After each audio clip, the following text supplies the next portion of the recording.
Mwenyezi Mungu Subhanahu wa Ta'ala asema fattaqullaha wa aslihu dhata bainikum, mcheni Mwenyezi Mungu Subhanahu wa Ta'ala.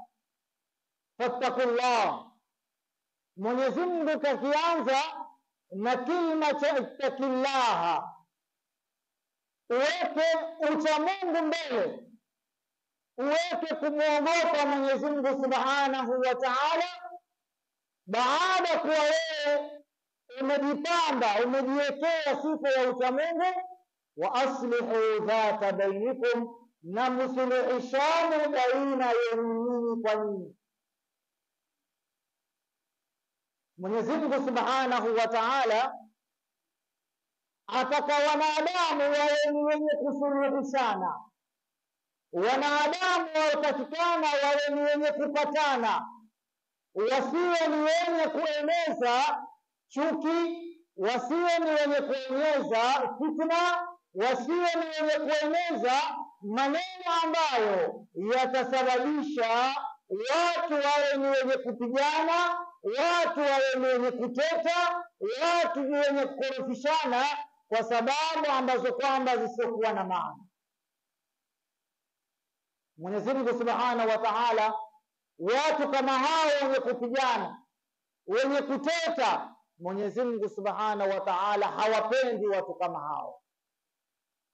Katika suratul An-Nisa aya ya 128 Mwenyezi Mungu Subhanahu wa Ta'ala akatwambia tena, fala junaha alayhima an yusliha bainahuma sulha wasulhu khair,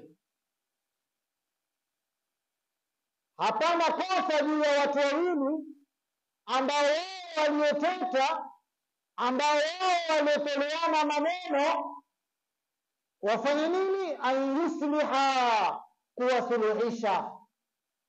Ukajitolea ukawasuluhisha, ukawapatanisha, hakuna ubaya kwa Mwenyezi Mungu Subhanahu wa Ta'ala, kwa sababu Mwenyezi Mungu Subhanahu wa Ta'ala asema wasulhu khair. Suluhu ni jambo zuri sana, ni jambo ambalo lenye kupendeza zaidi kwa Mwenyezi Mungu Subhanahu wa Ta'ala, ni jambo ambalo lenye kupendeza kwa umma, kwa wanadamu, watu wakiwa wameshikana, watu wakiwa wanapendana, watu wakiwa hawana ugomvi, hawana kuteta,